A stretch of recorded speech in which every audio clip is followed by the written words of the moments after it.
going to... Okay, we are recording, so I suppose you have to allow me to record. Okay, I think we can go on. And so this is part of the international webinars. We invite you to follow us on our website and on our social networks, because there you will find the information about the future events we are organizing, and also about the platform on which you can follow our training and pass our testings. So that will be interesting for everyone to check their level of education in the field of financial and economic topics. So it would be very interesting, we suppose, and we hope it is interesting. What is going to be extremely interesting is today's webinar, because we have invited two renowned business angels. We have Anna Maria Tartaglia from Italy. There she is. Anna Maria is founder and member of the board of Angels for Women, which is a national association of business angels in Italy, and she will give us an information about this association. And Anna Maria is also a businesswoman. She is CEO of Brand Sitter. From Portugal, we have Pedro Bandeira. Pedro is Vice President of Investors Portugal, our partner, and he is also member of the board of Core Angels. What we are trying to do today is really to have an insight on the profile of business angels, on the development of this figure, and also the contribution of this figure to the economic autonomy of women. I'm not going to use any more time. I thank you again for being here. I also thank our speakers, because what they're going to give us is very useful and very important. And I will start. I just wanted to let you know that we will have the introduction of Anna Maria Tartaglia first. If you have any question, please, you can write them in the chat. We will keep track of them, and we will ask Anna Maria at the end of her presentation. We will do the same with the Pedro Bandeira presentation. And we would also like to work together and have a conversation together, trying to analyze the most important moments of the presentation and the topics that are most interesting for you. At the end of the presentation, we will send you a link, and we will ask you to fill in a questionnaire, which is absolutely very important for us, because we need to monitor your feedback, and we need to improve our work, and your suggestions and comments will be very useful. And now I think I was fast enough. I would like to give the floor to Anna Maria Tartaglia and her presentation. Thank you, Anna Maria, please. Thank you, Luisa, for the introduction. Happy to be here. And what we will do together today is try to understand how is organized the entrepreneurs ecosystem, Italy and Europe, and having an overview also on what is happening all around the world, but also be focused on the world of the female business angels for understanding who we are, what we do, how we can support women, not only in Italy, because as you can see, we have many associations all around the world, and how you can use different kind of funds, different kind of way to finance your companies. I will share with you my presentation. Feel free, as Luisa said, to send your question, any curiosity, and personally I will try to answer to any question. First of all is I have a passion. I want to say this, as Luisa said, I am also a businesswoman and entrepreneur, but not only. I have a career as manager. And what I think for women is that we have to find our space in the world. So means that what we need is to be ourselves, and as soon as we understand who we are and what we want to do, everything will be very simple for us.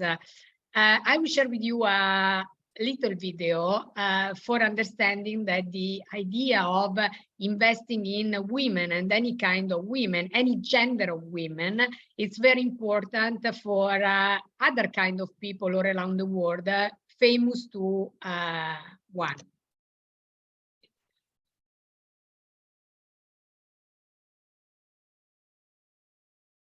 Can you hear the audio or not? Okay.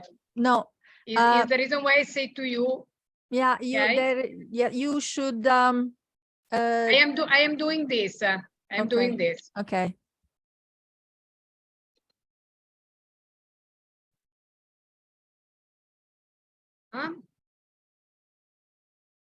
Sorry. Can you hear now? In the past year, the world we knew ended. In the past year, the world we knew stayed the same. We unbecame who we thought we were. We got answers to questions once too divided to ask. When the world we knew collapsed, we learned it was not Atlas who held up the sky, but our mothers, our sisters, our colleagues. We saw women hold us up.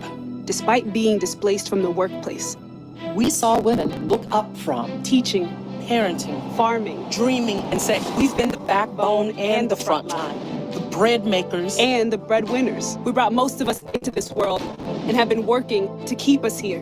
This is the year for equity, for disrupting the idea of empowerment, for redefining power. This is the year women will be asking the questions. And the first one is, what will you give?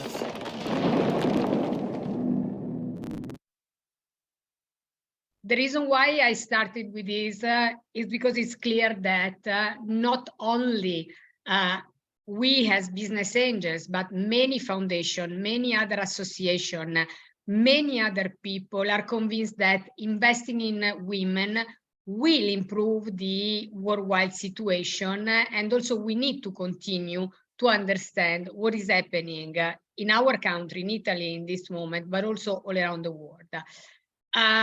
What I am describing to you is the entrepreneurial system in Italy, but it's very similar to what is happening in the other countries. We have the environment that is composed by startups and spin-offs, incubators and accelerators, the university system, the government and calls, the crowdfunding platforms, and then the investors as different level, in which we can include business angel, VC, and private equity fund.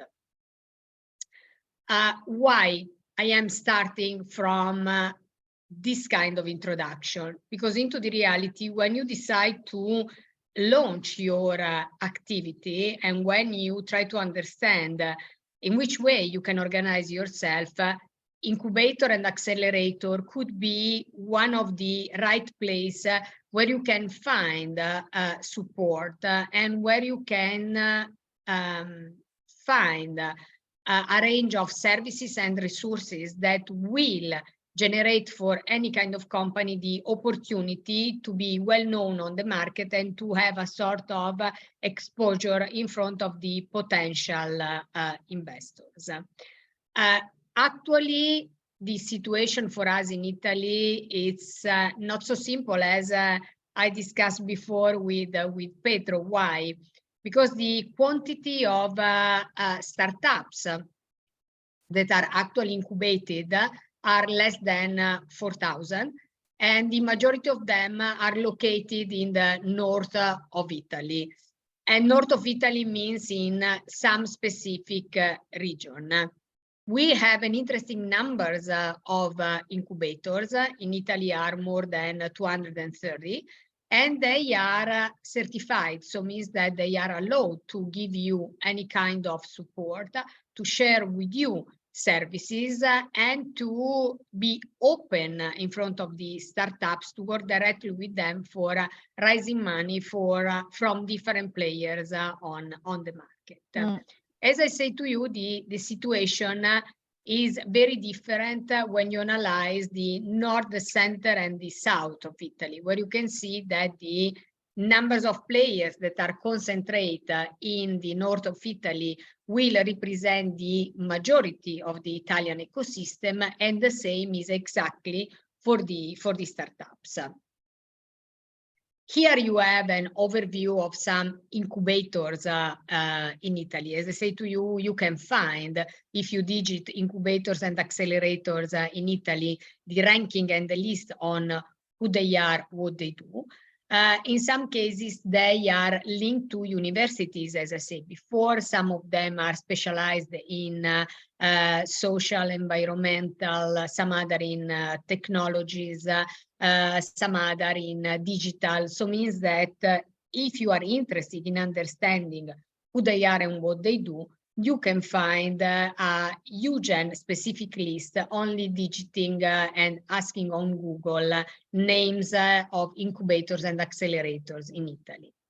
What is interesting is that the majority of them are private, and private by managed by private entities. Some other as a mix between public and private, and only the 16% are public. So means that managed by public administration. They have not so huge dimension. They are not so big. And the majority of them do not have a specific sector of investment.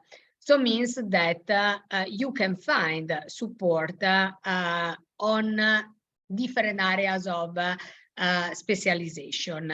Means that you can find support in consumer goods, biotech and healthcare, internet and computer, energy, financial services, electronics. So means that they can consider themselves as agnostic, as we say.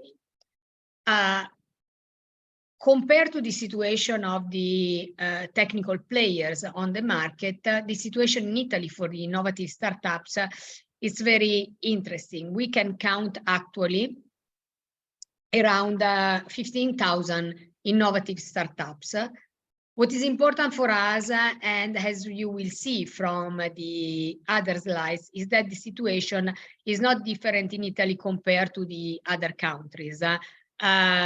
Only 13% of these innovative startups are managed more than the 50% by women, and only the 4% are composed of women. So means that if we analyze what is happening, and as we will see, means that creating a startups or being an entrepreneur is not something made by women, is not something where women are familiar.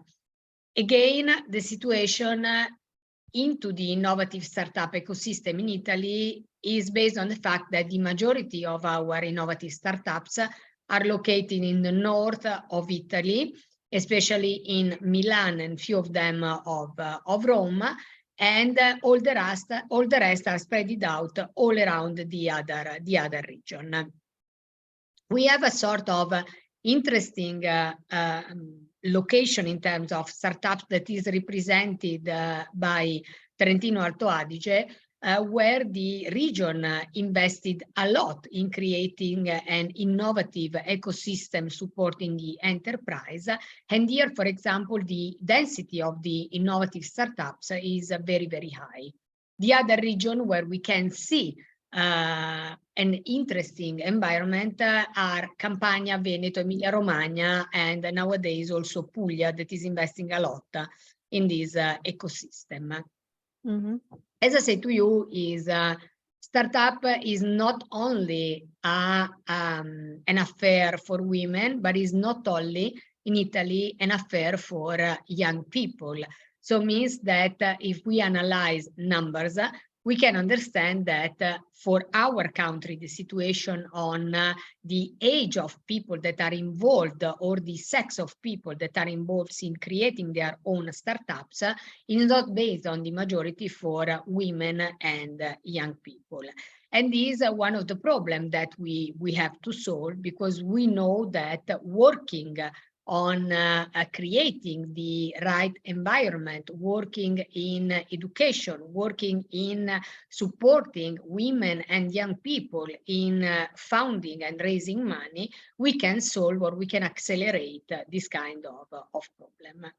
What we can see is that the innovative startups during the year were really resistant also after COVID, because the numbers increased in the last 5 years and the percentage is not decreasing after COVID, especially if we analyze the innovative startups created by women. So means that we can say that women, especially during COVID and after COVID, reinforced their presence in the segment of the innovative startups. Where women are strong, or where we can see the higher presence of women in creating startups. For example, in a segment in Italy that is related to culture and creativity. So means that as we discuss many times, there are some areas where women are stronger. This doesn't mean that women cannot enter in the segment of software or in segment of technology or in what we define the STEAM startups. But we, in this moment, if we analyze the market, can see that the presence of women is lower compared to other segments. And again, there is a huge space of growth if we consider many areas.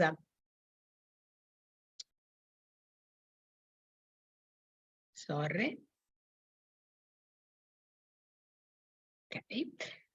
What is interesting for us to understand is that if we have a gap between the numbers of female and male and young and female startups in the ecosystem, when we analyze the capability of the enterprises and of the startups created by women to perform in the export and to perform in the external market, we can see that this gap is not so high between male and female companies. Means that female startups are well oriented in working on the export, working in the other market, then they are able to reach big results on this. Numbers that will be very significant for us are related to the unicorns created by women compared to the unicorns created by men, or when we have female co-founders. As we can see, we have very few unicorns present in the European market created by women, and we have many or a huge numbers of unicorns present in markets like USA, India, or Singapore, created or with a co-founder that is a woman. Why I'm telling to you this? For showing that the situation that I am describing is not only a situation that is limited to the Italian market, but is a situation that we have to face all around the world, Europe and other countries, where the presence of the female entrepreneurs and female investors is not so high. And is the reason why we need to work on these kind of problems in order to solve it.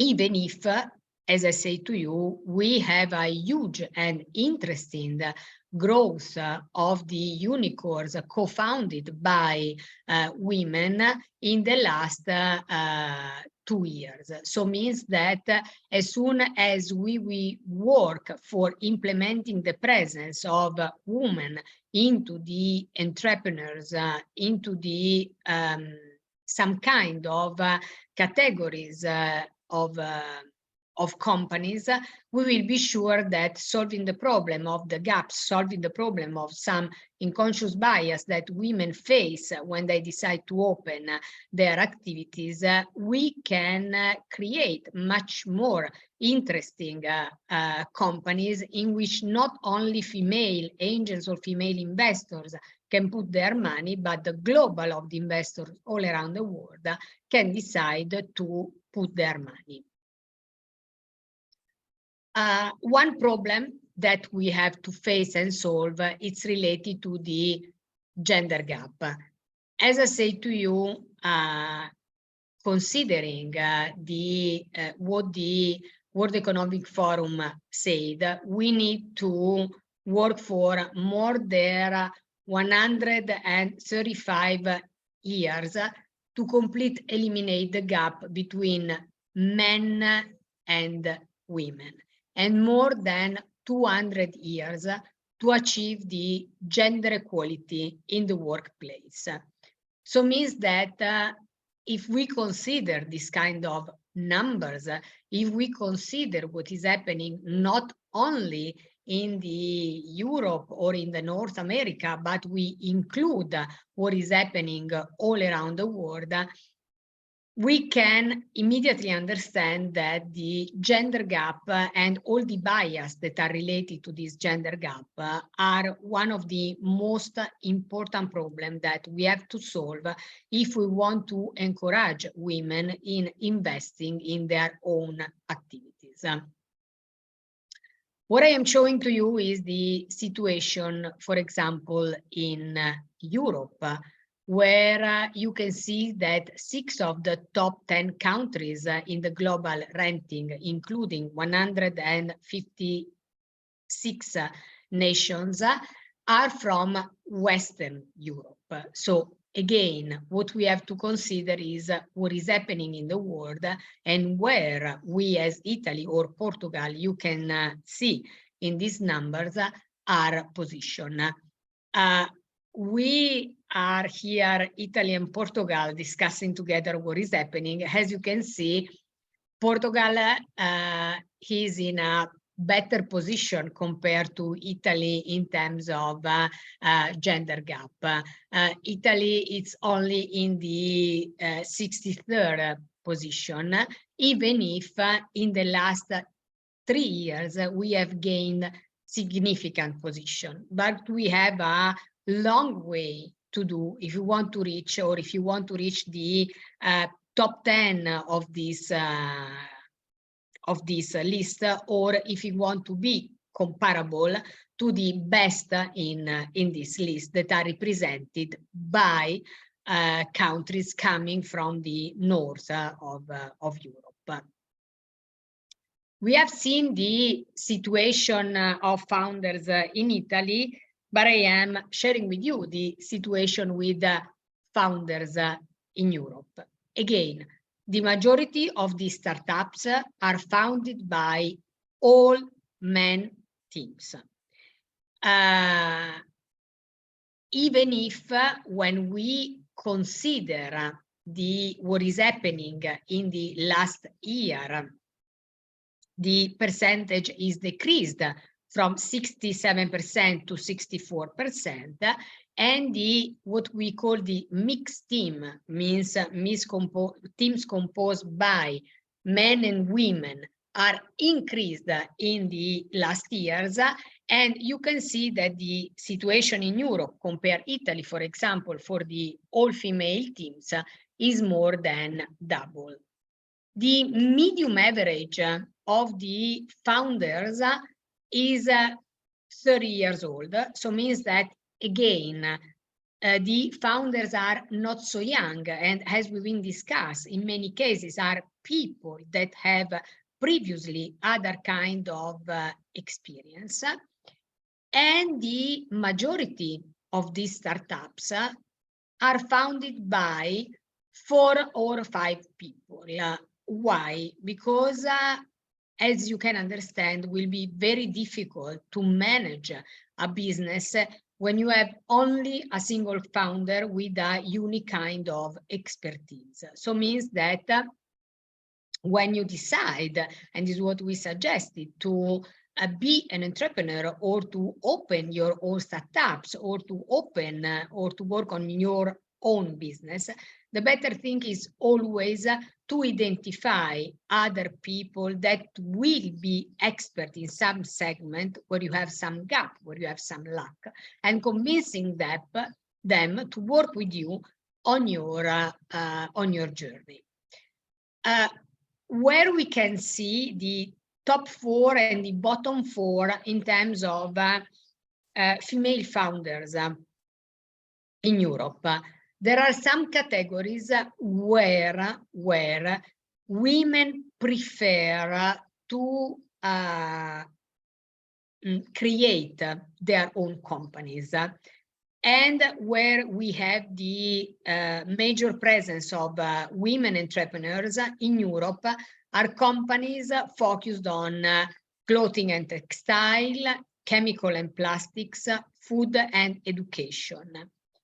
Where women are not telling to you not present, but where they are not so present as in the other segment are green technology, industrial technology, production hardware, consumer goods, and electronics or electrical engineering. Probably this is due to the fact that I am conscious about the Italian situation, but probably is a situation that we can have in many other countries all around Europe. We have to convince the young women, the young generation, to enlarge their vision when they decide to continue their studies in the universities, to be focused on the STEM faculty. Looking at the situation of the investment in Europe and the capital rise by European startups from 2017 to 2021. As you can see, the percentage of the female founders and no female founders in terms of how much money female companies were able to raise, you can see it's really a disaster. So it means that comparing the fact that the no female founders were able to rise from the market more than 187 billion of euro from the market, as female founders, the quantity it's limited only to 2.5 billions of euro.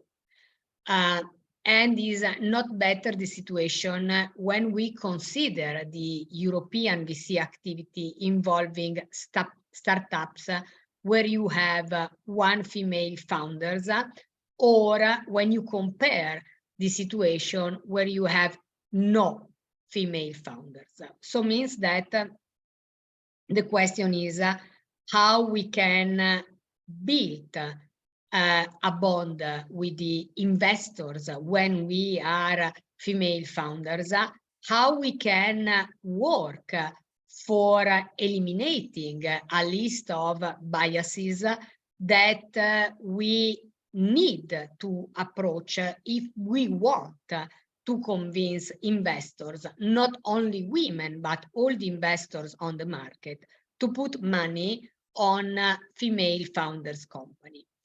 Why in this moment we are discussing on these key problems? First of all, because usually when we analyze what female founders are offering to the market, they or we as women have in front of us a lot of criticism. We have a lot of technical and business prejudice about the capability of women to develop a business in the right way. And investors very often, and this is a problem, presume that founding women do not have basic knowledge to manage a company. we have a demonstration that is not like this, but every time we have to fight against this kind of bias. Also, the other problem is that male founders are more likely to make bold and challenging projection, and they are strong in their pitches. I can tell you that in many cases, not all the male companies are selling bullshit, but in many cases, I can tell you that they are selling bullshit, but they are selling this bullshit in a right way. So means that they are able to present their things in a right way. And women many times are more cautious and they seems not to be ambitious and not to be able to reach the right results in front of an investors. And this is a problem that I can face as woman with many other women. Very often I say to them, be much more convinced on what you are presenting. You have numbers, you have capability, you have expertise, and you are, I'm not telling to you better than a man in doing this, but you can have the same kind of opportunities if you are able to present in the right way, who you are and what you are doing. And then there is another kind of problem that we will face. The fact is that the majority of investors are represented by males.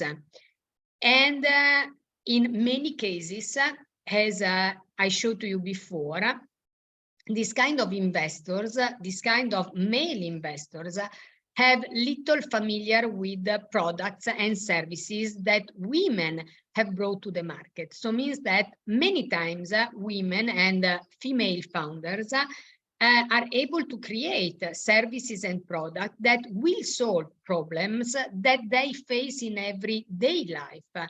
And if you do not have someone that is familiar with these problems, you will not perform in raising money on the market itself. Looking at numbers of the European business angel market, numbers are showing to us that in Europe, the ecosystem is growing, even if it's very difficult to quantify the exact investment because they are made in an informal way and they are not reported in a public way. So means that our point of reference in this case could be the estimation made by the European Business Angel Association.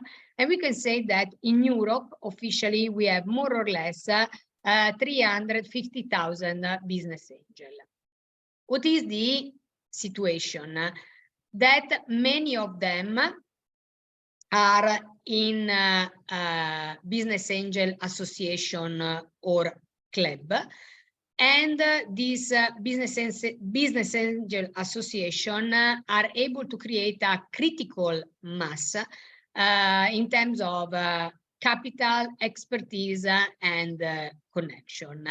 Also for the business angel groups in Europe, they grew significantly in the last year, and they are actually very consolidated with specifically kind of characteristics in the different countries. Where we as business angel are investing all around Europe and what we are searching for. The majority of our investment are made in the early stage market, and in 2020, that is not a significant year because you have to consider what happened during the COVID. We invested more than 13 billion of euros in early stage and early stage with VC. And the top 3 countries for early stage investment are UK, Germany, and Denmark. And the focus of this investment were in fintech, software, and healthcare.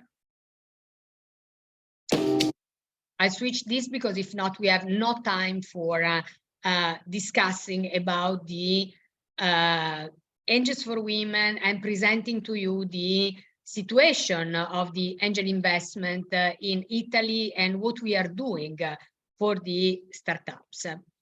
As I said to you before, the not only the female founders are a minority on the market, but also the female business angels are still a minority on the market, even if we know that our investment in female startup are performing better than the rest of the market. In Italy, actually, the 25% of angel investment are made by women.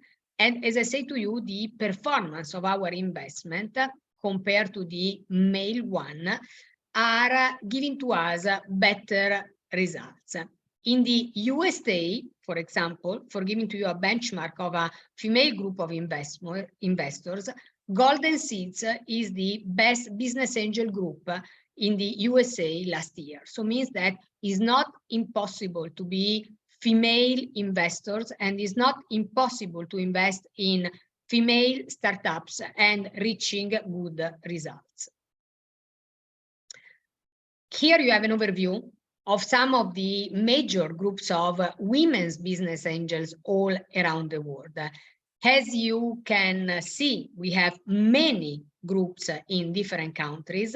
And for giving to you an anticipation, at the end of June in Paris with other colleagues, what we will do during a forum that is called Invest Her, we will launch a European federation for putting together all the female BA and enlarging our federation to all the European business angels that want to be a part of our journey in investing in female entrepreneurs.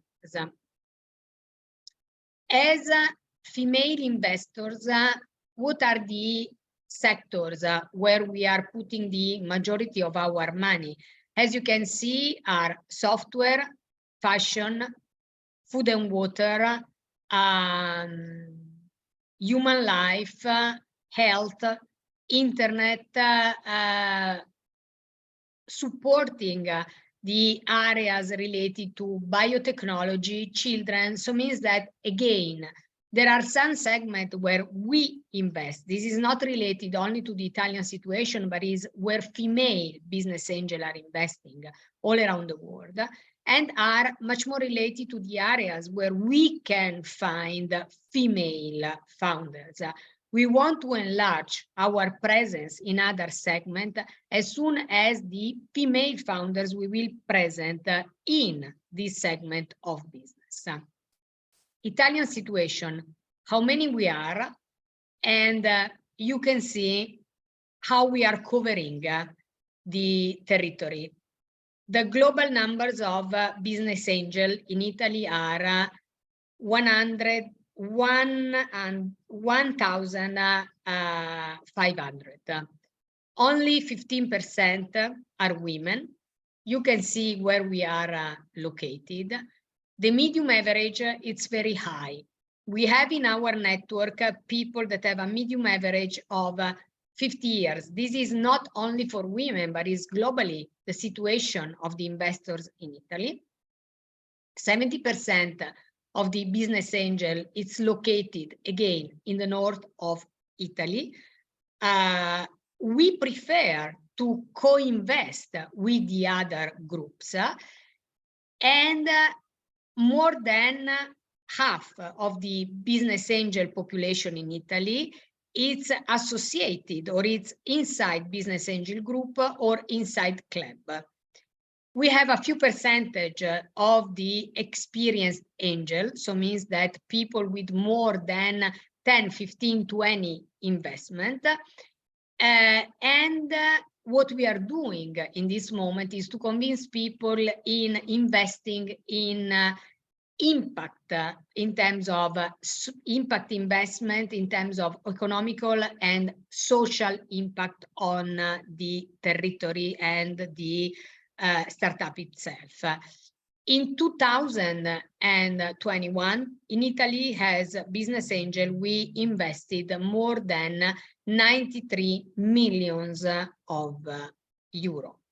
So means that if we analyze the situation, we can say that we are in this moment really satisfied of what we are doing for implementing our presence and implementing our investment. Why we were created as Angels for Women? And very often I have to answer to the question, there is any sense in having a group of business angel women, majority of them investing in women in this moment? And the answer is yes, absolutely yes. We need to be present. We need to reinforce our presence. And the reason why we decided to create this group of business angels is to answer to the goal 5 of the Sustainable Development Goal. So means that what we are trying to do is to answer to the different point of the gender equality. Means that we want to work on the end of discrimination against women and girls, violence. We want to give to any women, any girl, the opportunity to have the access to fund, to be supported by the legislation, to the policies, and we want to promote the empowerment of women about the financial learning and the technology learning. So means that we are working not alone, but with many other organizations, with also the association where we are part, to reinforce our presence in not only in Italy, but all around the world, working for me, for example, inside the group of the Women 20 and Women 7, specifically for giving to the government the suggestion and the policy for reinforcing the economic support to women and the investment that are necessary for women for growing their business. Who we are and when we were created. We were created at the end of 2018, and to be precise, we are present on the market from 2019. We are a group of business angels supported by AXA and Impact Hub. Impact Hub is one of the major incubator in the world focused in social responsibility. And we are investing in women-led startups. We have decided to invest more in early stage, or at least as co-investment with other groups in this moment also in scale up. We are analyzing all the ethical sectors, so means that as policy, we do not invest in some specific segment. And what we are searching for are female founders in which the presence in the company is major than the 25% or with a significant impact on the female target. What we ask to our members is to invest a minimum ticket of 5,000 euro for each startup. So means that the investment is not so high because we want to involve as much people and train them in knowing what means investing in startup. For us, because it's important also, as we will see, to create the right environment, the investment is not compulsory. So means that we are also open to have in our association people that do not invest, but only want to learn about the world of investment for being in 1 year, 2 years, 3 years, potentially business angel. And what we do is also to create the right environment throughout specific vehicle of investment in the single startup and identify people that will represent the investors, the angel investors into the company in order to be able to support this company also with our expertise and knowledge.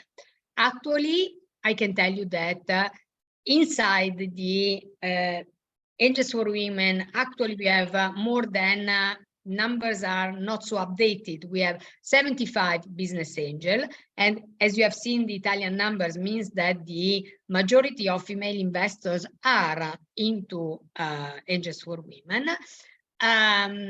We have specific kind of procedures and rules. So means that we have a target definition, we have a deal flow scouting, we have a deal flow screening. So means that we have our platform where every kind of startup will send the application. And then we analyze who are the best in terms of some kind of parameters that we can select for offering to our angels the opportunity to invest their money. And we do also a due diligence process, an investment process. So means that we are able to warranty the engagement of all our people in the activities that we do every day. Clearly, what we ask to the angels that are part of our association, we ask them to pay a fee, a minimum fee every year for the services that we offer to them.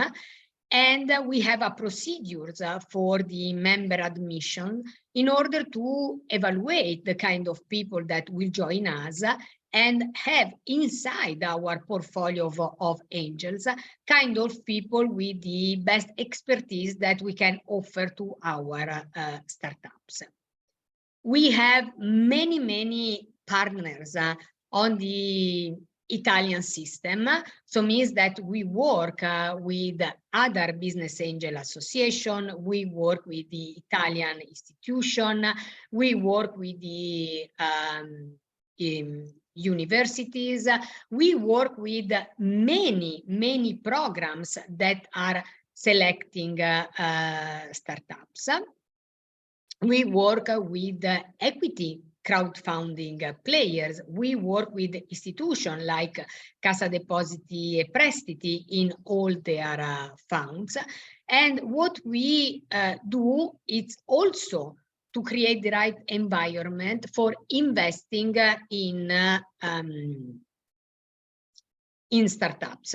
As you can see here, these are only some of these startups that we are invested in different segments, some in education like Futurely, some others in lifestyle and science, like for example, Orange Fiber or Rice House, some other in medtech like Fidelio, Diamante, some other in diversity and inclusion like Kite, some others in sustainability like Renun Disap. So means that what we are trying to do is to create a differentiated portfolio where our business angel will invest. So means that what we are trying to do actually is to enlarge our point of view, is to enter in many and different segments where we can support the female entrepreneurs for all their for all the life of their startups and for all their activities. In which way is organized our investment process? So means that we have the pitch session and we meet the founders. We invite them to be part of our batch. We have 4 batch every year. We ask people, we ask to our business angels to do the soft commitment. So means that we will work for organizing a due diligence for understanding that the companies where we are planning to put our money are answering to all the requirements for warranty our investors. We identify the person or the people that will represent Angels for Women for the investors and inside the company. Then we decide really to invest. So means that we confirm our intention to invest. We raise money and we create the vehicle that is the best one for investing in every specific company. At the end of this process, we have our portfolio that we follow with different meetings during the year. We invite them to our meetings for giving to the different investors updated about their around their activities. But also what we usually do is to share with all the startups that not only the one that we have in our portfolio, but the one that ask us for support in the program that are available, managed by other kind of players, like, for example, the institutional one, or other incubators, other accelerators, other prices where they can apply and where they can raise money or can expand their presence and the awareness on the market. I have finished my presentation in order to be on time and giving to you the opportunity to ask me something or to answer to your curiosity. And I am here at your disposal if you want to be much more focused on some of the key information that I gave to you. Thank you very much. Thank you very much, Anna Maria. It was full of information, so I'm sure that people are starting to think, but we have a few questions in the chat. Probably some of them you already answered, but maybe it can be clearly. We have Juliana. She is asking if well, how can she's a businesswoman, and she's asking how can they apply to your organization, and what type of financing you offer them. Okay. So you can apply, you can digit our website is angelsforwomen.com. And you can see that we have some open calls. Usually we have 4 during the year. You can apply to one of these calls. The next one will be, it's open now for the meeting that we will have with our investors the 19th of July. Usually what we will do is to collect all the application.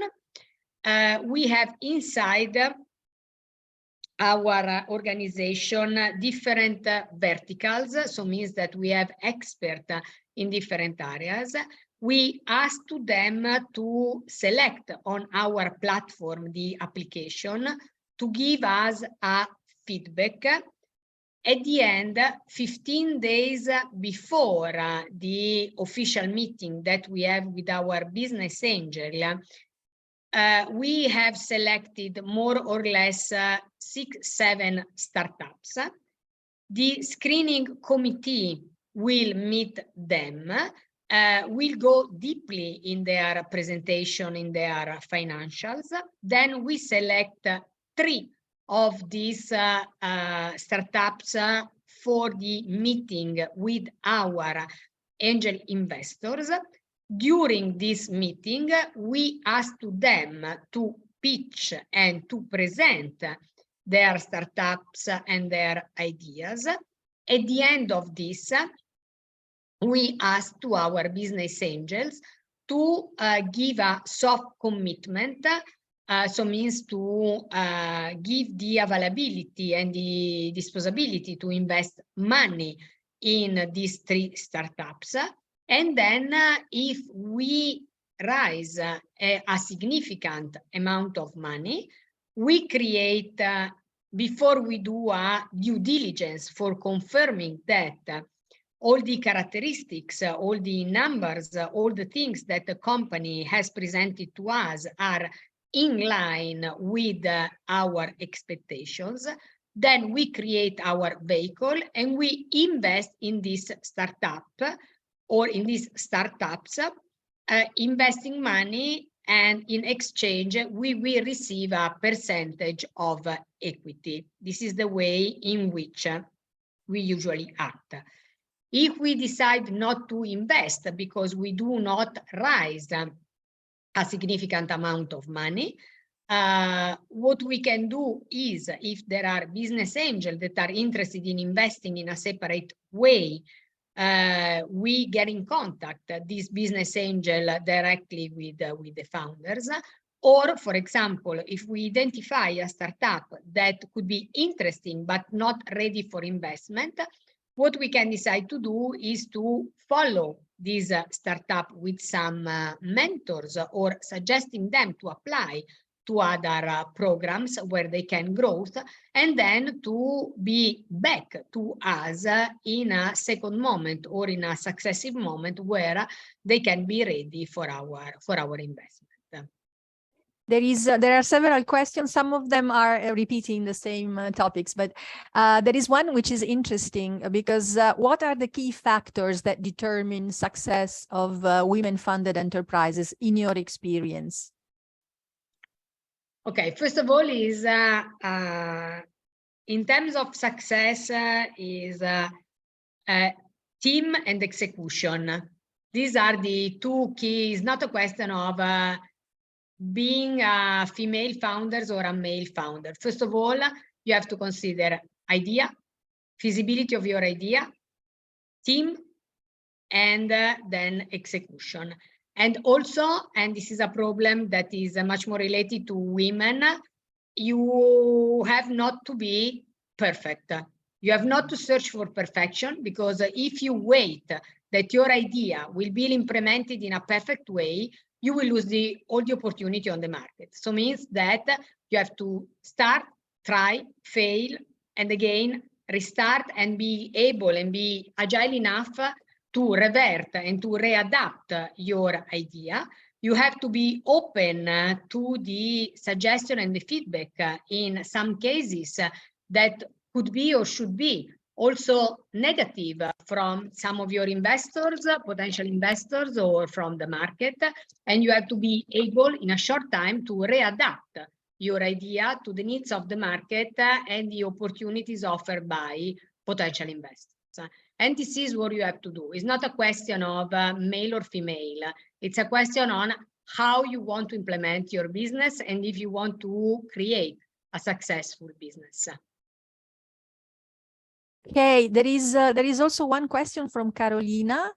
In your opinion, what are some of the current challenges and opportunities for businesses in Italy? In terms of, can you specify better this? Yeah, Carolina, can you tell us better what you intended? It's Carolina wait a second. Sao Marcos. Carolina, what does it mean for you, challenges and opportunities for business? Is a kind of segment where I will suggest to invest or open a startup? Is this? Let me see, because I don't see Carolina writing. Carolina? Because I want to give you the right answer. I don't know. Here, probably. Yes, exactly. Okay. In terms of where I will suggest you to create a startup in this moment is clearly some segment that are growing. biotech is growing, medtech is growing, clean tech is growing, blue and green tech. So means that you have many areas where I can tell you why not, if you have the experience and the expertise, you don't try to open something. Could be fintech, could be deep tech. So means that don't be surprised about the fact that I'm using the word tech as a mantra. So means that you need to create something in the areas where the part of the technology, digital, new and potential ideas will find an environment to growth.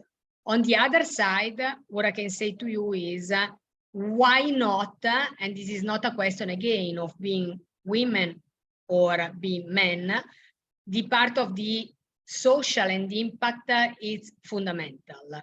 So means that if you are able to put together the needs that are growing from the different community, from the different market, or from the investor too, asking to the new companies, to the startups to create business able to respect community, able to generate a positive impact on community, why not creating something on this area?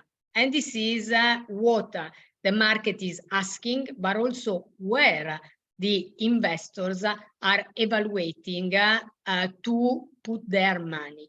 The other point is, as I said to you at the beginning, we have many accelerators, but also we have many institutional programs or many accelerators created by the Italian government, like Cassa Depositi e Prestiti Venture, in which we have many verticals, where if you want, you can explore and you can decide if you have all the characteristics for applying to this kind of fund by them, because they are not limited to the Italian company, but what they are searching for, or in many cases, what the investors are searching for, are companies that have an operational headquarter in Italy and also generating money or impact in Italy for investing in them.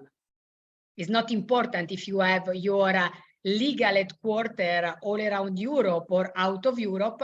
What is important is that you are able to generate revenues and impact on Italian territory for be financed by many of these activities. Very well, thank you. And Carolina, in this case, Carolina Custodio, she agrees with you. Social responsibility and endeavors connected with what can be a strong point for startups. We have one question for Giuliana. She says, what is the average value of your investment? On average, what is the value of your investment? Depending if we do this by ourselves or if we do this in a co-investment. So means that usually we decide not to invest under than 100,000 euro in an early stage company, but depending on the pre-money evaluation, depending on how much money the company is searching for, depending on the condition, depending on many kind of things, because we have different formula in which we invest. Could be for equity, could be safe, could be, so means that again, there is not one formula that is working for everyone. Okay, so means that it's not a question of how much money we are available to invest by ourselves or with our investors, but is viewing on the company for how long we will stay on this company and how long will be the journey that we will do with this company. Thank you very much, Anna Maria. There are no more questions, and I think this is the time to give the floor to Pedro. Okay, for the ladies, if you have any other question, you write them down and we will ask them at the end. Okay, Pedro, we are looking forward to listening to your presentation, and I give you the floor. Thank you very much. So I already have a lot of questions for Hannah Maria, but let's go for my presentation, and then if we have time in the end, we can discuss a little bit. Of course, that you can, put on the chat all the questions that you have. I'll try to address them. Consider that I'm an angel investor, and today I will try to address two kind of personas in this call. One is the potential angel investor, someone that is considering becoming an angel investor and investing in startups. So I will share the way it happens and the red flags and the do's and don'ts for your activity if you want to become an angel. But on the other side, for the entrepreneurs in the room, understand this as somebody inside the angel's mind telling you the way the angels think, so you can be prepared for the way they think, and you can give what they want. So that's my proposal of delivery for you in the room. So to start, I'm Pedro Bandeira. I'm vice president of Investors Portugal, the association in Portugal that represents all the early stage investors, being angels, VCs, and everything else. So I started Red Angels is an angel fund that started in 2014. We invested in 27 startups with 66 angels, and everybody's making money. Nobody's losing money, and that's not a usual thing. Because of that, we expanded that model of angel funds and created Core Angels. Core Angels is a global network of angel funds. And I also started Angelize, so we provide training and coaching for and consultancy for angels and angel funds. So that said, just for you to, one thing I want to share with you, because I think it's interesting for the audience, is that in Core Angels we are in several places, but I want to share with you two specific funds that we have. One is Core Angels Climate, based in Italy, that is investing in startups that are solving the climate change issues. And Core Angels Climate invests mostly in Southern Europe, mainly Italy, Spain, and Portugal. So something to have in mind if you are in that area. Also, we are preparing Core Angels Femtech, and Core Angels Femtech is not a group of angels, an angel fund for women. Is of course most of the investors are women, but it is investing in startups solving human-specific problems. It means that the founders can be male or female, but they are solving problems specifically from female. Because we understand that most of the solutions coming to the market, most of the technology and the innovation are addressing, mainly men problems. And the problem is not that we have only few female angels or few female founders, but also that the female in the world are not, their problems are not being solved, their needs are not being addressed as it should be. So that's the thing we are trying to, the gap we are trying to fill with the Core Angels Femtech. So I just wanted to share those two with you because it is related with what we are talking today. Sharing a little bit, I will not go deep on this because I will be here for 1 hour only with this slide, but I want to let you know that Angels started, the way Angels started was in Broadway. So Angels were financing Broadway shows. And why was that? It's not because of the ticketing income that they can receive. It was because of they wanted to give back. They wanted, because they are successful, they have money, they can contribute to the culture and to the entertainment of their specific community. So they want to contribute, and that's the way to contribute.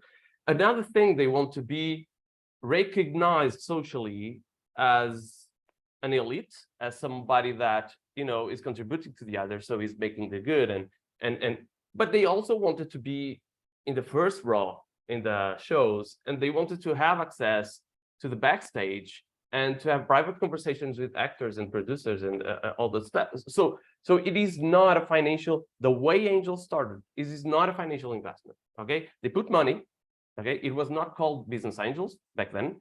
It was Angels only. But it was because of a lot of other things on top of the money. So the first time we find the term business angel written down, coined, it was in 1983. Okay, 1983. So this is not a very old thing. It's kind of new, right? For you to understand, we have around 1 million angels in the world, like 350,000, as Ana Maria said, in Europe, and you know, more or less the same thing in the United States, and 300 more around the globe. So it is 1 million angels in the end. So it's not a big thing. It's not a big thing still, but it is growing year by year. So what happened was that angels were back then moving from investing in Broadway to invest in startups, in new businesses. And with the dot-com bubble, it exploded. So, you know, when a company can grow a lot in, you know, very few years, a lot of people started thinking, oh, I want to join this revolution. I want to join this. I want to surf this wave. And a lot of good things happened, but a lot of bad things happened too, right? So then, you know, syndication started. It means that the angels stopped investing alone as solo angels. We still have a lot of, you know, solo angels investing alone in startups, but most of the angels are investing in through syndication. So with other angels, together with other angels in angel clubs or angel networks or in, you know, groups of friends, and they invest with syndication, the process that Ana Maria explained it to us, the way it works. But what we are seeing is that angels are looking for, you know, more professional ways to invest in startups and to apply portfolio theory and to be together, to investing in portfolios together. And so I just want you to know that, you know, all that happened in a short time period, and we are still evolving. So I don't know how angel investment will look like in 5 years. So you know, this slide will be different in a couple of years. So I want you to know that this is evolving and is not a final thing that is crystallized. So I want to ask you a question. If you want to answer, please put in the chat. But you know, who is the angel in this picture? And both answers are correct. You can say that is the person in the front because it has the key and can solve the issues of the founders and unblock the future for the founder. But I prefer to see the angel as the person in the back. I believe that the entrepreneur is the leader. The entrepreneur has the key to solve the problems, and we as angels, we are there only to get their back, to help them, to support them, to increase the odds, to contribute, to learn and to teach, and to exchange that knowledge and to help, but on the back. We are not, if you're looking for a boss, you're not looking for an angel, okay? It happened already that a startup that will prove to invest, and then we understood that, you know, they were looking for a boss. They wanted to discuss their salaries, and I said, no, you are the manager. We are not managing the company. You are the manager. So don't ask us for your salary. This is not a discussion we want to have. And we stopped the investment. We blocked the investment, though it didn't happen because we understood they didn't want to be entrepreneurs, but employees. So I prefer to see the angel on the back, but you know, it's up to you. We can find different arguments for the different answers. One thing I want to share with you, you know, we have a lot of myths around venture capital and angel investment in particular. And we did a study. So my partner, Rui Falcão, he did his PhD thesis, is the biggest study on angel motivations till now. And the angel perceived investment value is, how do we measure if the angel is satisfied, happy with the activity of being an angel during the path? Because in the end, we can ask questions with the results, with the outcome, but how do we measure during the journey? And the way we measure is with this scale, angel perceived investment value, and it has different categories of motivations, of factors that contributing to that investment value that is perceived by the angel. So altruism, economic, esteem, emotional, entrepreneurial, and convenience. Those 6 categories of factors. So it is not a straightforward thing. It's not one factor only. If the perceived investment value scale already existed before this, not the angel perceived investment value, but the perceived investment value. And that scale was applied to the stock market investors. And the main factor is economic. Okay, outcome, potential financial outcome is the most important factor contributing for the perceived investment value during the journey for the stock market investors. When we apply this to VCs, same thing. The perceived investment value is super related with the factor of potential financial outcomes. But when we apply these to the angels, so that's why we created the angel perceived investment value scale, the results are completely different. The economic factor is only the 3rd most important factor. Okay, the financial outcome is the 3rd most important factor for the angel perceived investment value. So the question is, which are the the 2 most important ones? And the 2nd most important one is being involved with the innovation. Angels invest because we want to surf the wave, to be cool, to be modern, to be in the new things, being part of new things, telling our friends that, oh, I helped this guy, so this only happens because of me. I want to be proud of the activity I'm doing and contributing to a better world. So giving back to the community, all that, being involved with the innovation is more important than the potential financial outcome for angels. And the most important one is self-development. Self-development is the main reason why angels invest in startups.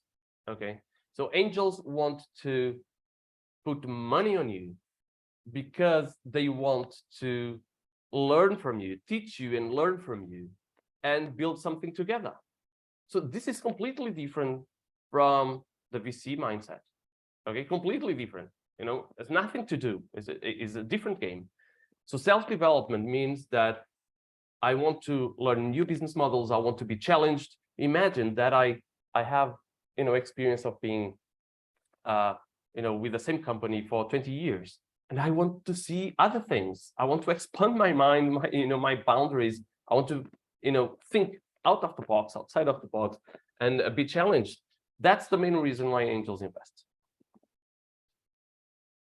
So when we compare angel, the traditional angel investment that is around the globe, when you compare this with crowdfunding and venture capital, the possibility of very high returns is present in the 3 of them, but only on angel investment we see the involvement of the investor with the founders and the possibility for the investors to play that entrepreneurial game. So if somebody comes to me and says, okay, I want to invest in startups, but I don't have time to be involved with the startups. I want you to manage the money for me.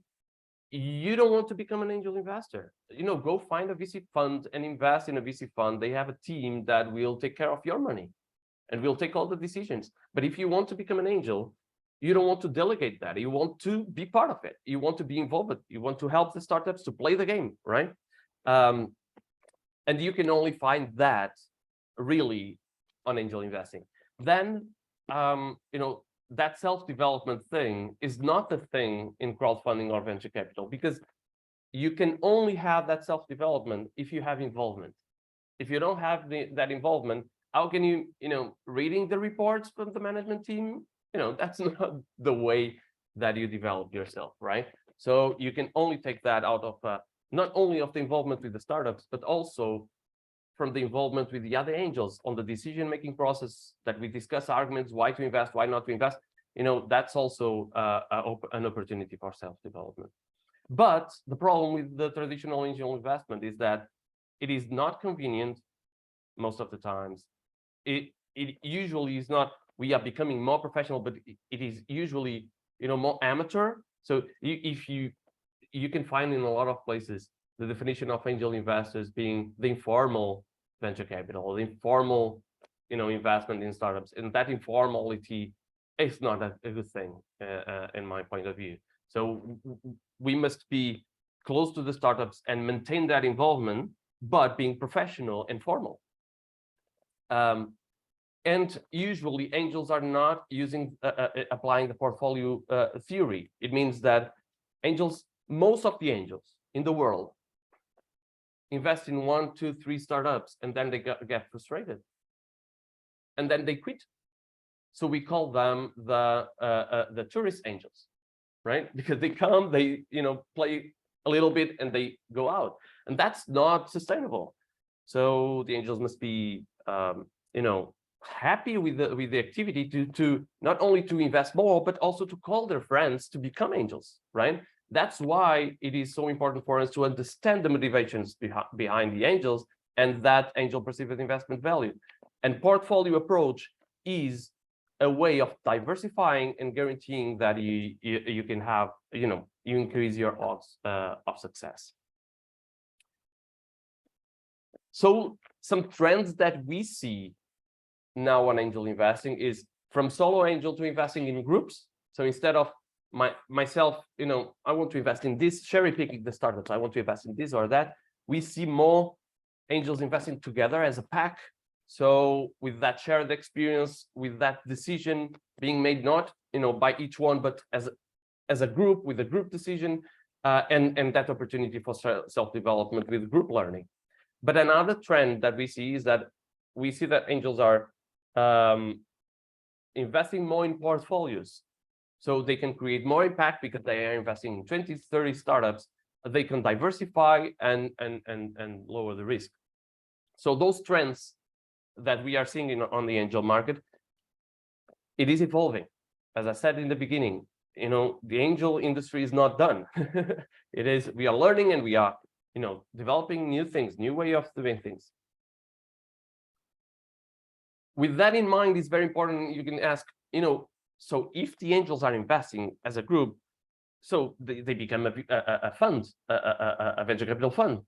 No, they don't, because the main difference between a venture capital fund and an angel fund, let's call it, is that on the VC model, it is the agent model. It means that the LP, the limited partner, the investor, is giving the money to someone, to a team that will manage that money, will invest, will take all the decisions, improve the startups, do everything, sell the startups, and the only thing that the investor will receive is, a report and the financial results in the end. And that's it. This is the VC model, because we delegate in the agent, in the manager, to manage our money. On the angels funds, it is the connector model. It means that the managers are not, the angels are not delegating on the managers everything. The managers are there to facilitate the process, but also to improve the involvement, to improve the connections between the angels and the entrepreneurs. So it means that are the angels that select the startups to invest in, the angels are the ones that help the startups to grow. They are the ones doing the exits of the startups. So they are doing the entire process, but instead of doing by themselves, together they hire a team of professionals to facilitate the entire job, to guarantee that everything works just fine. Okay, so this is something, the angel fund is something between the syndication model and the VC model. something in between. So one thing that we can get from several studies, as you know, the financial outcomes are important. It's the third most important factor for the angel satisfaction, and it is important. So, you know, if you are considering becoming an angel, forget about being an individual angel. That's my advice, because the odds of success are very, very low. Okay. If you invest in crowdfunding, you know, the possibility to be involved with the startups is very low, but you know, you have better financial returns compared with investing as a solo angel. So if you are considering those two, go for crowdfunding. But when you invest in angel groups with any kind of a team, groups that are not investing necessarily, you know, with the group portfolio, with the shared portfolio, but they, you know, as a syndication model, they have a team that is working there, but then the angels choose the startups they want to invest in, the typical syndication model, the business angel clubs and networks out there. You know, the return, the financial return is much better compared with crowdfunding or solo angels, and much better than VC returns and the private equity returns. Okay, so no doubt about that. The news here is that when we invest as angels in a shared portfolio, the odds of success, even the outcome, the financial outcome is much better, is better than the syndication models. So it's not extremely different, but you know, it is still better than that. So we are improving somehow. So considering this, if you put together involvement and financial outcome, and if you want both, because if you only want financial outcome, think about VC funds, private equity, crowdfunding, and nothing more than that. Don't think about becoming an angel. If you want the involvement also, you have three options: solo angels, angel syndicates, or angel funds. In my opinion, and that's my opinion, right, based on experience and some studies, but it is still my opinion. I prefer angel funds because I can apply the portfolio theory. I can invest in a group together. I can learn from the others because we are deciding together. So I need to convince the others, and the others need to convince me, because we are taking a collective decision. So, and I think this is much richer than you know, selecting the startups only by myself. And also the financial returns can be also better. So, you know, the best of the two worlds. But if you want financial returns, forget about being a solo angel. Go for solo angel only if you find a startup that you're emotional connected with and you want to invest in that, and you don't care about the financial returns. So how do we select the startups? How do we find startups? How do we screen the startups to select the best ones to invest in? So the deal flow process, the entire deal flow process is, first we need to scout startups. So we need to source them. We need to find them. Then we need to select the best ones. Then we need to negotiate with them, right? The terms. Then we need to take a final decision on, you know, investing or not. Then we need to run a due diligence. Then we need to do the contracting, all the paperwork, all the legal stuff and everything. And then we need to mentor them. And then we need to, you know, the journey is long, but I just want to focus on the first two steps today, is scouting, so finding the startups, and screening, selecting the best one. So starting with the deal sourcing, the first thing I want to challenge you is, if you want to become an angel and you don't know, you know, how to find the startups, think like a founder. If you are a founder, fall in love for those angels that think like a founder. Okay. And how to think like a founder. So what is the founder looking for? First, we need to understand that, consider, for all my rationale here in this presentation, that we are considering investing in pre-seed and seed stages. We are not considering the Series A. That's a completely different game, and it's a different presentation. But if we are considering pre-seed and seed phases, mostly pre-seed phases. If we are investing in pre-seed phases, it means that they are starting everything. They are looking for the way to go. They are looking for the problem to solve. They are looking for the solution. They are testing, validating that. So everything is chaotic. Okay, and most of the angels, they like to invest in that those very early stages. So think like a founder, not in like a founder in Series A. Think like a founder in pre-seed. And how does that founder thinks when he or she is in that position? So think about it. That founder is trying to find the problem solution fit. It means that it's not about the product, it's about understanding the problem and designing the solution, okay, and validating if the ones that feel the problem, if they like the solution. Okay, that's it. And starting to develop that solution, to starting developing the product, a kind of a product.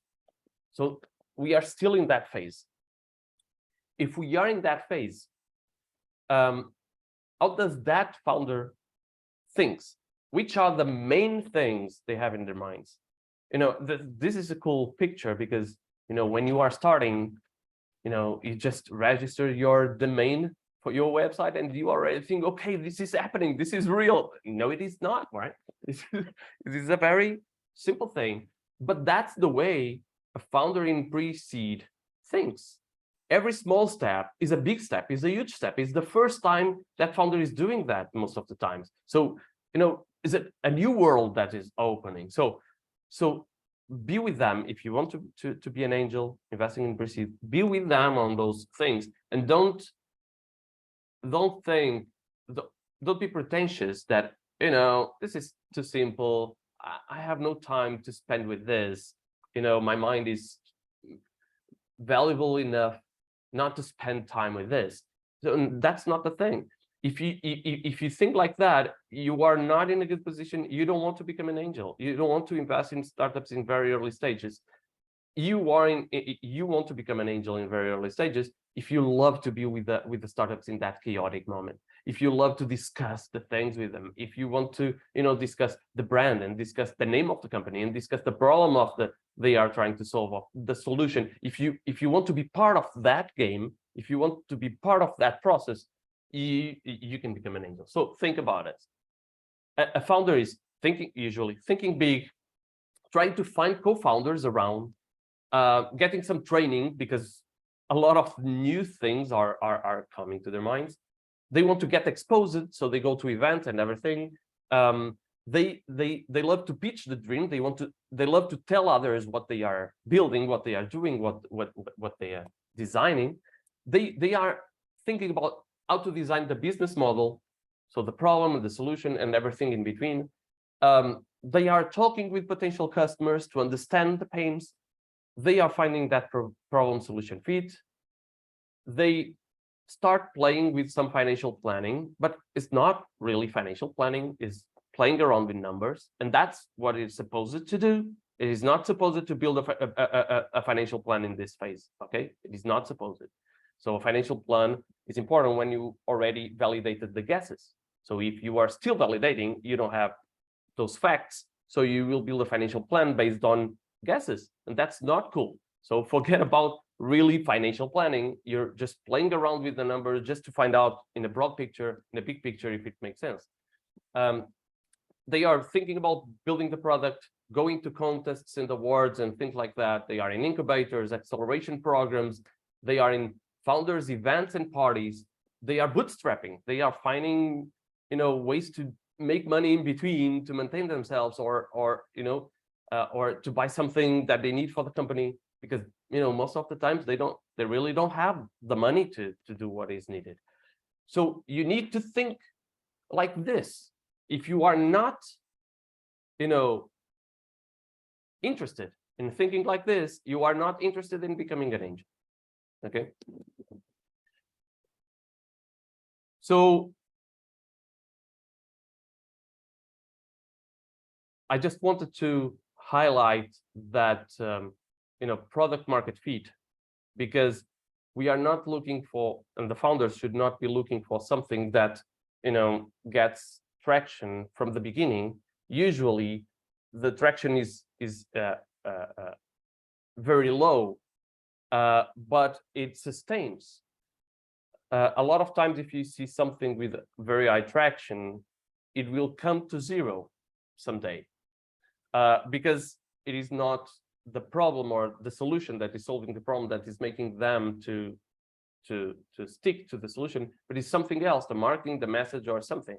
So what we want to see is not that in the very beginning, is not that you have traction. We want to see that you have the product market fit, and that's a completely different thing. And don't mix things, because they are not the same. We want to see traction in seed and in Series A. We don't want to see traction in pre-seed. In pre-seed, we want to see product market fit. We want to see that you understand the problem better than everyone else, and you have the solution that is better than, in your mind at least, that is better than anyone else. So that's it. So moving forward, deal sourcing. For the angel, you have two possibilities. You can find them or you can be found. So in the beginning, if you're not known, you need to find them, right? But you start building relationships with incubators, accelerators, with other investors, and then there comes a time that, the deal flow, the good deal flow comes to you, curated, because the players in the market call, the best thing that can happen to me is a director of an incubator or accelerator or another angel or a VC or whatever, when they call me and say, okay, you must meet these guys. You must meet this startup. They are doing something incredible. When somebody that I trust in the market, in the community, calls me saying that, I will take the time to listen to that person, to that founder, to that team, right? That's the best thing that can happen. But I don't stop to find them. I want to be in the corridors of the community, not waiting for them to come to me, but being there, being in the party and exchanging ideas with people. And then suddenly I find something beautiful, something that I want to be connected to, I want to be part of. So a mix of both, finding them in the places they go, going to events, but also being found. So of course, having an online presence, but also being known by the community so they can send you startups. So you are, the obvious door to knock when they are looking for angels. Of course, sourcing partners, as I've said, are very important, and it can be incubators, accelerators, startup studios, co-working spaces, events, founders clubs, co-investors, universities, other angels, the founders. So, there are founders that I didn't invest in, but, I dated them, but in the end we didn't marry, okay? But I dated them, and it was cool because I was able to had something, and they teach me something. So, we had a cool relationship in the end, and they send me deal flow. They send me deal flow. So creating those relationships, not only with the founders that I have invested in, that's obvious, but also with the founders that I didn't invest in, right? You never know. So if you want to become an angel, go to events. Oh, but I don't like to spend my time with that. So forget about being an angel. Forget about this. You need to be there. You need to be with them. If you don't like that, what's the point of becoming an angel? Online, it is a lot of it. It is a mess. And there are startups everywhere online. Most of the deal sourcing that we can find online is not curated, enough. So you spend a lot of time, but it's good to have quantity of deal flow. And there are, several places to be. But, one of the most important things is, if you want to become an angel, is take a look at your LinkedIn profile. And because it is important to be found. So if your LinkedIn profile is cool and is serious and is updated, And if you're talking about angel investing somehow in your profile, you can be found much more times than if you don't. For you to know the ratios between, the applications that we receive until the startups that we really fund are lower than 2%. Lower than 2%. So we are not talking about investing in half of the startups we talk with. So when you have the first talk with me, it means that you have 2% probability to be invested. Okay, so it means that the funnel is very tight, right? But it must be. If you want to become an angel and you are investing in 50% of the startups you're talking with, you are investing in the wrong startups, for sure. Because you need to see hundreds, thousands of startups to really build a portfolio. It is impossible to find the best ones, on the first try. So take that in mind. If you are a founder, talk with 50 investors at the same time. Don't stick to one. Don't wait for the first no to go for the second try. No. Talk with them all at the same time. I'm not saying to spam people. I'm saying, you must send personalized messages, but address several of them. It is a job. It is a role to fundraise. It is not something that you do in your spare time. The dream, the real thing is that the dream is having high levels of referrals.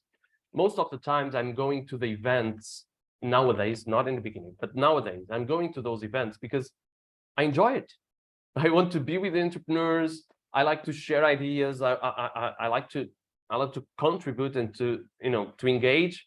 But most of my deal flow is not coming from those events I'm going to, right? Today I receive deals, proposals, super curated. So when somebody sends it to me, I already know it is investable. So I'm already selecting from the good ones, the really, really good ones, so it's much better.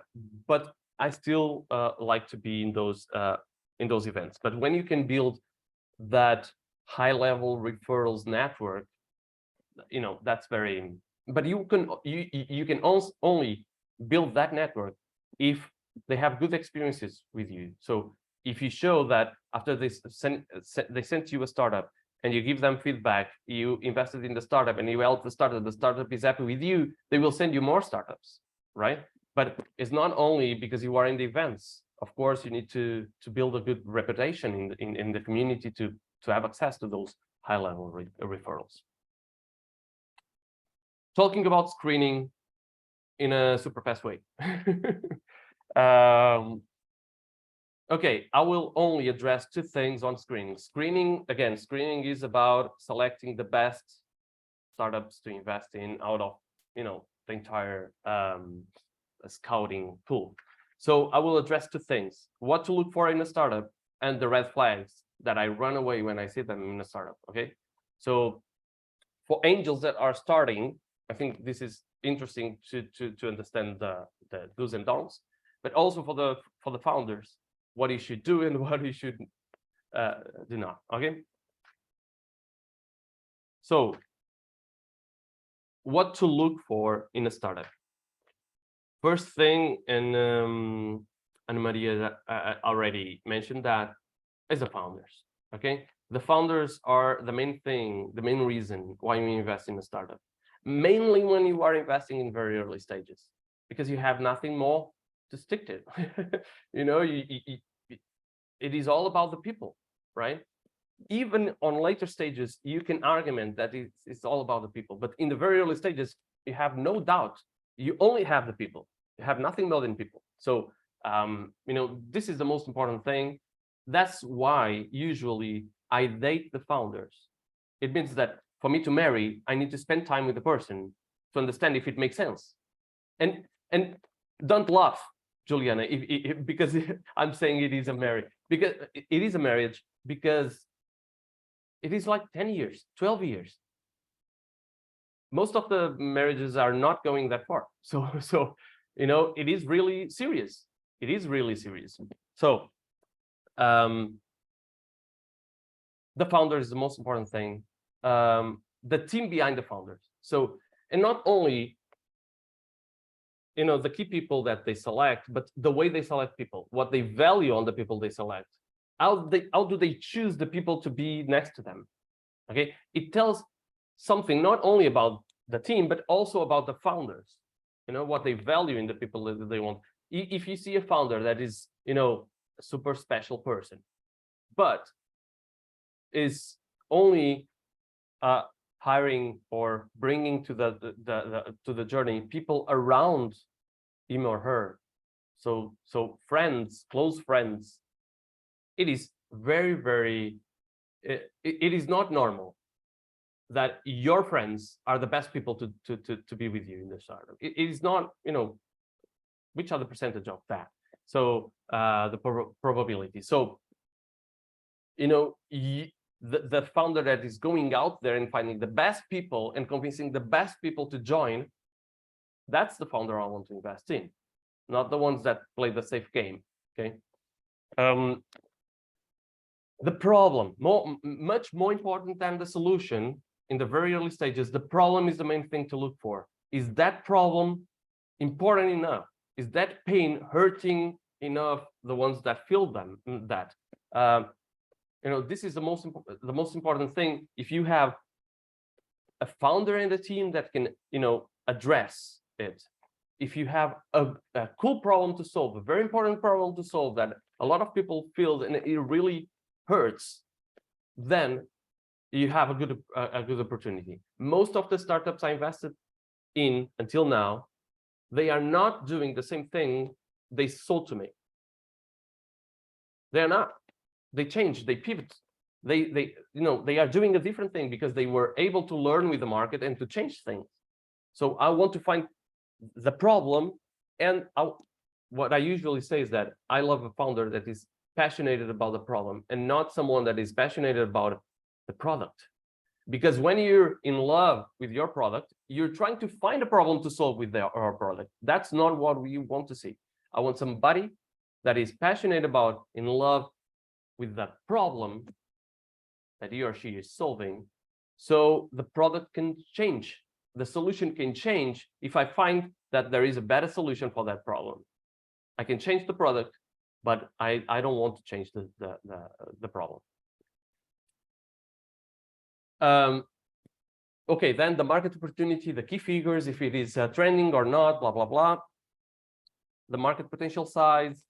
The solution itself is, I'm not saying this is not important, but what's more important about the solution is the way the founders think on the solution. So if they are thinking about the solution in a good way, if they are clever on finding new ways of solving the problem, you know, this is telling me more about the founders than about the product. So that solution, the design, the ideas, the smartness behind the solution, that's what I'm looking for.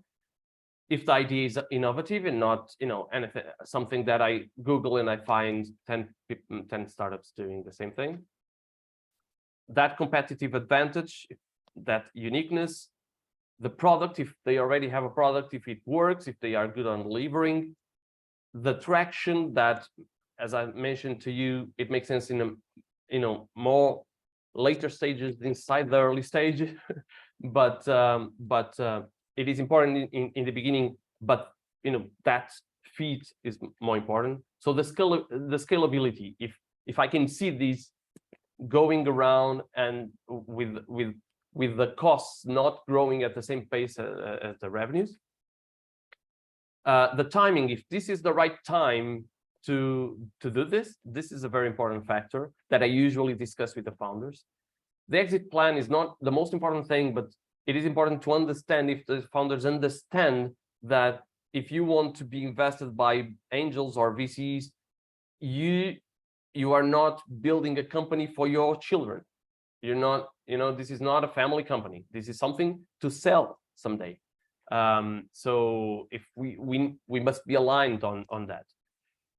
The purpose, and this is important because I will spend a lot of time with these people, and I want to be part of it. I want to be proud of being part of it. So, you know, I want to tell my friends, okay, I invested in a startup that is doing this and that, and I feel proud of myself for doing that, for being part of it. So that purpose and the alignment of values with the founder is very important for us. So the impact it is creating on top of that purpose, because you can have a great purpose, but if the impact is small, you know, you're not really making a difference. So for I'm really finishing, okay? This is the last slide. I'm finishing. So the red flags, what I run away from when I see this in a startup, when it happens a lot of times, you know, founders with great pitches but no business behind. I don't want to discuss the pitch. I want to discuss the business.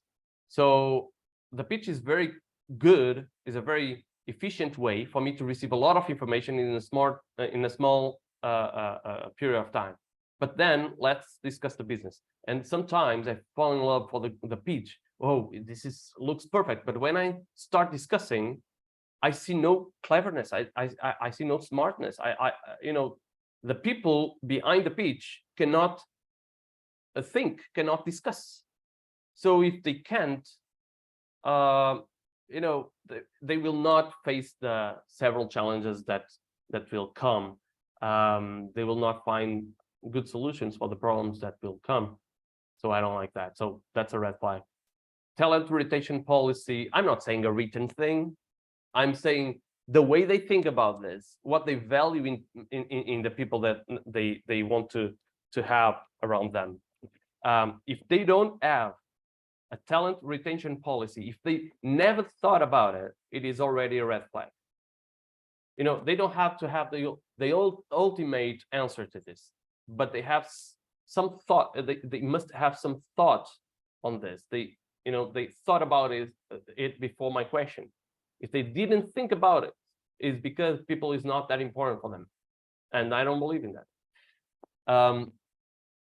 A bad gut feeling. Sometimes it happens. I don't have a real reason, but I don't like it. So sometimes it happens. A probationary period, as I mentioned before, I want to date people. I want to be with them for a period before deciding. And sometimes I spend a lot of time with them, helping them, and in the end, I don't invest, but we have a good relationship in the end. We both learned, so that's cool. Not, you know, it's not spare time. It's is an investment. But I love to have that period before taking a decision. Sometimes it's not possible. You have a you know, 500,000 round, and you already have 400,000, and you're talking with 4 investors to close the final ticket, and you know, we need to take a fast decision. But I love to have that probationary period. When I find somebody lying, when we start the relationship, and you know, in the pitch I see something, and when I talk with the person, I find that, oh, you know, I said that in the pitch to, you know, to create that impression, but things are not really like that. So I don't have 10 clients. I have 10 people that I talk to, and they mentioned, that's interesting. Okay, that's not a thing, the same thing. So lying is a red flag for me from the very beginning. Somebody that has no past in life. I mean, what you did before, like when you were younger, like associations or other initiatives or things you were involved with, or, you know, sports or arts or whatever. Oh, you know, I did studied and I finished my degree, and you know, and if that's your life, for me, is a red flag. If nobody in the team has entrepreneurial past. I mean, you know, it can be a very simple thing. Like I fundraised to help a friend, or, you know, something, something, but some entrepreneurial past. I'm not meaning building a company. I mean other types of entrepreneurial past. If nobody has experience, professional experience in the team, everybody is from the, you know, same, they studied together and they have no professional experience, that's a red flag for me. If all the team members in the team, if all the team members have the same skills, that's a red flag for me. If they love to spend money, I love efficient people. If you are efficient on bootstrapping in the beginning, if you learn how to bootstrap, how to do a lot with, with small amount of money, you are much more prepared to be successful. If you want money because you don't want to find ways to do it, but you want easy way to do it, is that okay? Give me money then I'll do it. People that think like that, that's for me is a red flag. If the cap table is a mess, if you have 10 lines in the cap table in the very early stages, I mean, 6 founders, 1 university, 1 incubator, 1 accelerator, my uncle, my cousin, and my, if everybody's in the cap table, that's a mess, and for me is a red flag. Side contracts. So if you have contracts that are not completely transparent in the beginning, and you have side contracts with other parties that are not in the cap table, but they have the financial right or something like that, that's for me is a red flag. If you have a high burn rate already, if you are already spending a lot of money, is a red flag. One of the most important things, if you can't explain the problem, I don't care if you spend a lot of time explaining the solution, but if you cannot explain the problem in a very simple way, that's a red flag. If nobody external to the startup is validating what the startup is doing, I want to see some clients or partners or suppliers or whatever validating, okay, this makes sense. I don't want only to have your vision on it. And if that person is not committed in the long time with it, oh no, I will do this, but maybe after 2 years I will hire someone to come here and I will do another thing. I'm already thinking about a second startup. I want to tell you, that's for me a completely a red flag. Okay, it's a black flag. I want you to be focused and passionate about that, and enough, so you're not spending your time with other things. Okay. Greedy in the end, and I found it several times. People that come here, I will find a way for us to be rich. And that's not the purpose. That's not that's not the game we are playing. So that's for me is a red flag. All right. Thank you for attention. Sorry for exploding with the time. I hope we still have time to address your questions. The last message is that the reason why I'm investing in startups is that I really believe that founders really change the world. That's the main reason behind all this, and I believe they deserve best angels. The best angels or better angels or the best angels, but they deserve it.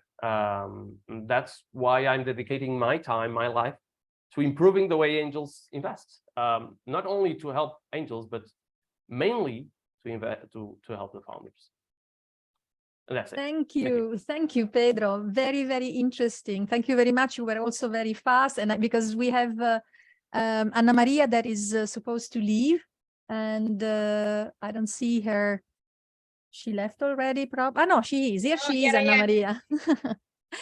Because she has to leave, so I really wanted to have at least 1 second for you to have the feedback from the people, and it was very interesting. I don't know if there is a fast question before we, because Anna Maria has to leave, so if there is one last question, because I have many concerning the presentation of Pedro, about being a business angel and seeing the business from seeing your profession. Yeah, there is one question from Juliana. She's asking if where can startups apply? I suppose she's talking about Core Angels, and if of course you can have contact information to chat further. I think we can provide you with the connections. Yeah, Pedro is already writing the link to their website, and this is certainly an opportunity. You also have telephone number and everything, so I suppose you can be part of the system now. You are. This is an opportunity to collect business ideas. I think it is very interesting because considering it from the point of view of Euroteam, we work very much supporting people getting ready to start their business. So we are with them, and we do the part of job that you were saying, Pedro, of being with them, living with them, thinking about the problem and seeing the way they evolve in terms of business. So it is absolutely one of the skills and one of the services we offer, you know, being near the people when they start. And we find it absolutely very interesting when having a clearer idea of the pre-seed and early stage, and to understand exactly in what phase of their business life you are supporting them. So this is absolutely very, very useful, very interesting. And since it's already 1 p.m. and I suppose we are all, you know, tired now, and Anna Maria has to leave, I would like to thank you very much. I would like, you have some questions in the chat. We will collect your question from the chat and we will forward them both to Anna Maria and Pedro. I'm sure they will get back to you with the information. And I remind you, we have the questionnaire, and you can find the link to the questionnaire in the chat. And so please, this is very important. And we will have other, I was looking for Teresa, we will have other webinars together at international level. So if you are interested and you would like to participate, please give us some information. What are the topics that you are interested in and what we could help you find out. This is also our objective in the project. So feel free to suggest, to ask, so that we can, with the help of Investors Portugal and with the help of the other partners, we can certainly find speakers that can be interesting for you. And once again, I would like to thank Anna Maria and I would like to thank Pedro. It was very interesting, very useful. And what else? I hope you enjoyed. It was for us very, very nice to have you all here. And I hope you come back to the other projects that we are doing and enjoy, and also have a good work and a good day. That's it. Thank you very much. See you. Bye. Bye. Thank you. Bye. Bye. Bye. Thank you. Anna Maria, it was nice. Very nice. Thank you. See you. Pedro, I was looking at the last questions in the chat. Were you able to see there is a question from Andrea Piazza. I don't know if he's still on. No, and that's interesting because Andrea Piazza is a leading Core Angels Femtech Plus. I was not aware that she was here, and I talked about Core Angels Femtech, and she is the leader of. So if you have solutions to address female problems, and you're looking for angels, talk to her. Okay, this is what we are going to. This is a question from him, and there is also a question from Hieronima, and she's asking about your amount of investment for a BA for Core Angels. She's talking about Core Angel. Yes. Do you see it? Yeah. Yeah. So we have startups we invest like 50K, and we have startups that we invest 300K. So it really depends on the stage, but it's, you know, the average is between 100 and 150K. Yeah. For investment. It's absolutely. I found it very interesting because I was considering the data you gave us about the average, and also the explication of the difference between the venture capitalist and business angels, because that's quite, you know, difficult to understand, or at least for those who are not in the sector.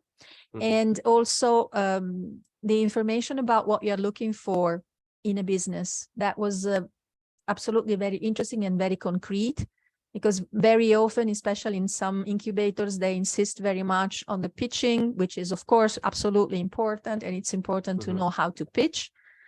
because it's also something which culturally is not very, I was thinking it's not very Italian, for example. I don't know about Portugal, but, you know, you are not natural born pitching people. So No, it's no. important to learn.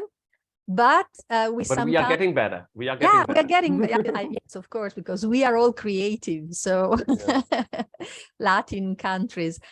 But I think that sometimes there is so much stress on how to pitch more than on developing the project in terms of sustainability, you know, and I really liked the fact that you underlined the importance of the team, of an integrated team with different skills. That is also absolutely important. And starting from the problem, not from the solution. That was good too. I think it's absolutely very interesting. If I can just say something on the angel versus VC, I'm a lot of times I'm super straightforward, separating those two, and I can be very hard with VCs. But that's not a case. So we co-invest a lot with VCs, and there are good and bad VCs. There are VCs that venture capital funds that really help the startups, and there are angels that, you know, are not helping at all. So both things happen. So I'm not saying that the angels are the good ones and the VCs are the bad ones. That's not my message. There are good and bad on both sides. The only difference is that in the VCs, it is a management team that is helping you. On the angel side, it is the angels, the owners of the money, that are helping you. Yeah, it's yeah, because you know, it's very, very interesting, because what people are worried sometimes, and I'm thinking about women as a target because it's different. It is also very difficult to understand, am I going to have someone investing in my business? Then what does that mean, apart from having the money that I would like to spend? So what kind of collaboration, what kind of control? You know, it's something that is very difficult to accept. So you have to know exactly what is going on. And I believe that the fact that you follow them and that you somehow grow with the project, okay, you are part of the team somehow, that is also very useful, because in the beginning, of course, a startup needs all of the support possible. And it is interesting that you have someone in it that is involved economically, so that, you know, you have a responsibility, but you also have a responsibility to your investment. So that is interesting very much. I was considering, and this is the last thing, then we all can stop, because it's been 2 hours, very intense. I have a feeling about the female approach in terms of applying for one of the investments, to have the support from a business angels. And I think Anna Maria was underlying this, that you feel you're not good enough. That's a feeling that is very widespread. This is what in our work, I think Francesca and Valentina, they can confirm this. Most of the times am I good enough? And then if I cannot give it back, or if I do not earn enough, it's a responsibility. You know, it's very difficult, because then most of the time, the reason why this is true, most of the time these women do not have anywhere to fall back in case they don't have a plan B. So the responsibility is bigger sometimes. Okay, so this is probably why. And we have Juliana here, we have other business women, and we know that, you know, if you fail, it's when you say, when we hear people saying you fail and then you start again, we're like, if you fail, you don't have a second chance. So better be good, and better be precise, and better be 100% certain. So of course, this is against all what we are saying. So we have to work very much on developing this topic. So thank you very much. It was very, very useful. Okay. Thank you all. Thank you, everybody. If there are no other participation. questions or comments, questionnaire, evaluation, and then we say goodbye. And we really look forward and we hope we have you for the next webinars. Keep in touch. Click I like it. We need it also. So please. And the last thing is we are going to inform you with Teresa. We will keep you updated on the next events, and we can meet again and continue developing this subject. Yes, and the video presentations from this webinar and also the presentations will be available very soon at the website of the project, so you can go there and review all these amazing speakers. So thank you very much. Thank you. Goodbye. Thank you. Bye. Bye-bye. Thank you. Bye. Bye-bye. Thank you, Pedro. Thank you all. Thanks a lot. Thanks, Pedro, very much. Great job. Very interesting. Really. Thank Very you. concrete suggestions. Bye. Enjoy your lunch. Yeah. Allora, Franci. La registrazione. Sì.